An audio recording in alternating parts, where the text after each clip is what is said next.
Shalom Aleichem, on va parler aujourd'hui sur la paracha de Kitissa. Kitissa, c'est la 21e paracha de la Torah. Comme d'habitude, la carte d'identité de la paracha est ici. On va essayer de toucher quelques uns, puisque en quelques minutes, évidemment, on ne peut pas expliquer tout. Par exemple, on va prendre ici ce qui est simple. Il y a 2002 mots qui articulent cette paracha. Avant tout, il faut dire qu'est-ce qui est de la paracha, de quoi il s'agit. Le noyau central de la paracha, c'est quand il a fait le veau d'or. Et Moshe Rabbeinu, qu'est-ce qu'il demande? Il demande miséricorde au Créateur. Et le Créateur lui dévoile les 13 attributs de miséricorde divine que nous citons chaque jour après l'Amida.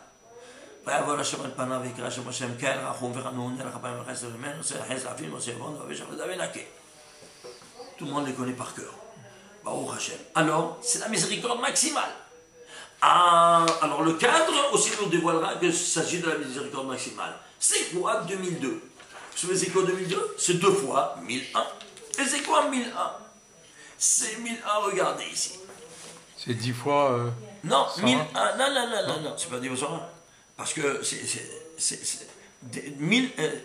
1001, c'est quoi? C'est la valeur numérique de Elohim écrit de cette manière.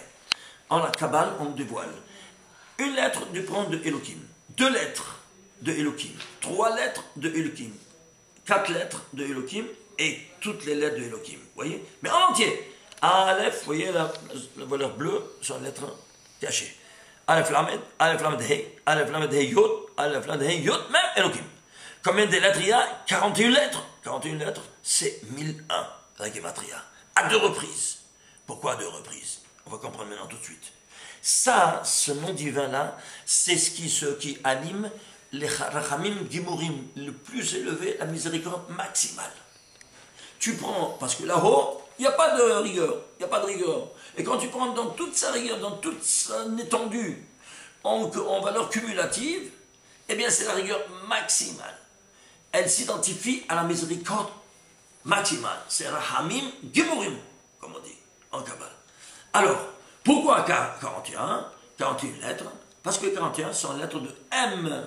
La Bina, c'est la Bina. C'est la 3e séphira de tête, dont les 3 sont toutes de miséricorde maximale. Alors, combien des lignes possède toute la paracha de Kitissa? 246 lignes. Pourquoi 246? C'est la Gematria de Gabriel, qui est la rigueur. Comme ici, la rigueur, c'est Elohim, mais adoucie à 6 fois 41. Parce que 6 fois 41 égale 246. Alors, pourquoi 6? Parce que c'est le jour où il a fauté l'homme et la femme. Alors, on demande cette miséricorde maximale à chaque anniversaire de la faute de l'homme. Ceci étant dit, on a compris pourquoi 2002. Mais c'est dans un autre aussi compte, c'est 11 fois 182. C'est quoi 11 fois 182? Bien, c'est 2002, oui. Mais c'est, en niveau, c'est quoi 182? C'est la Gematria de Yaakov. Et les lettres, il y a ces 2002 mots, sont 7424 lettres, qui correspondent à 29 fois 256.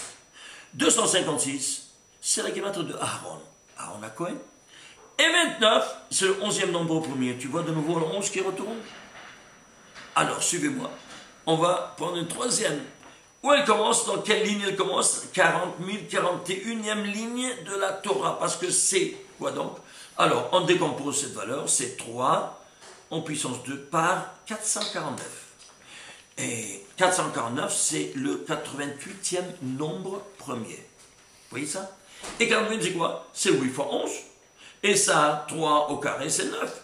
9 fois 8, tu as 72. Donc tu as 11 fois le calcul final, c'est quoi? De nouveau ce 11 qui retourne avec le Shem HaMeforash.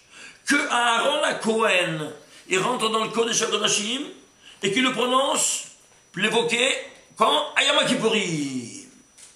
Pour apporter quoi? Pour apporter la miséricorde maximale dans la paracha où on a besoin de la miséricorde maximale à cause du veau d'or qui s'est dévoilé dans cette paracha. Alors, ceci étant dit, on va continuer, on va voir. Donc, c'est quoi 11? On n'a pas expliqué le quoi 11.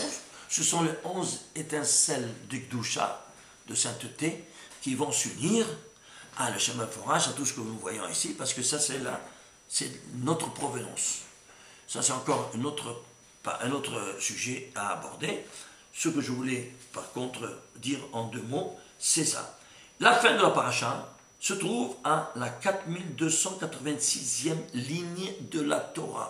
Regardez comment chaque ligne, elle a sa signification de manière la plus spectaculaire. 4286 n'est autre que 2 fois 325. Il se dévoile que 325, ce sont le nombre des dynimes, des rigueurs maximales. Il n'y a pas plus. 320 plus les 5 de racines des lettres Matzavar. Ainsi nous dit le Rizal. Et pourquoi 2 reprises? Comme on a vu ici. Ici 2002, c'est 2 fois 1101. Alors on a ici, vous voyez, c'est 2 rigueurs. Et pourquoi c'est 2 rigueurs? Alors on en voit maintenant tout de suite. Suivez-moi. Comment ça s'appelle? Cette ligne, c'est la dernière ligne, le tampon de toute la miséricorde de Paracha de Kitissa. Donc, le noyau central, c'est quoi? C'est la paracha des 13 Midot de Rachamim qu'on nous dévoile. Yag Midot de Rachamim, Yag, c'est 13.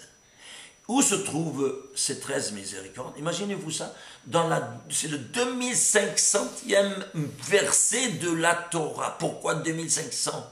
Parce que 25, ça nous évoque quoi? Le paramètre de la lumière. Si tu vas au 25e mot de la Torah, c'est la première fois qu'apparaît le mot lumière dans la Torah. Et c'est pour ça que la Happy Birthday to You de la lumière, c'est à Hanouka, qui est le 25, qui se lève. Donc tout 25, c'est le paramètre de la lumière, parce qu'on provient de ces 5 mondes, et chaque monde, on adhère tous les 5, ça te fait 25 mondes de lumière que nous avons. Alors, ici, la miséricorde divine se trouve dans ces 5 mondes de miséricorde. Alors, de là, qui sera au 100 fois 25, 2500e verset de la Torah. Alors, ceci étant dit, combien de lettres il y seront exprimées en deux versets? C'est, allez voir, chapitre 34, versets 6 et 7. Il y a 169 lettres dans l'Exode, n'est-ce pas? 169. Pourquoi 169? Parce que 169 n'est autre que 13 par 13. C'est dans tout le cadre se trouve quoi? Dans les 13 attributs de miséricorde divine. Toujours 13, comme vous voyez. C'est quelque chose de spectaculaire.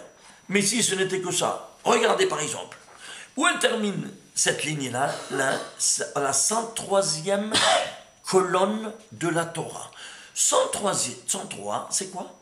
Eh bien, c'est Yod Gimel, écrit en entier. Yod en entier, Gimel en entier, c'est 103. Vous voyez? Et 103, donc, qu'est-ce qui s'est passé? Le Hegel. Combien c'est Hegel? 103.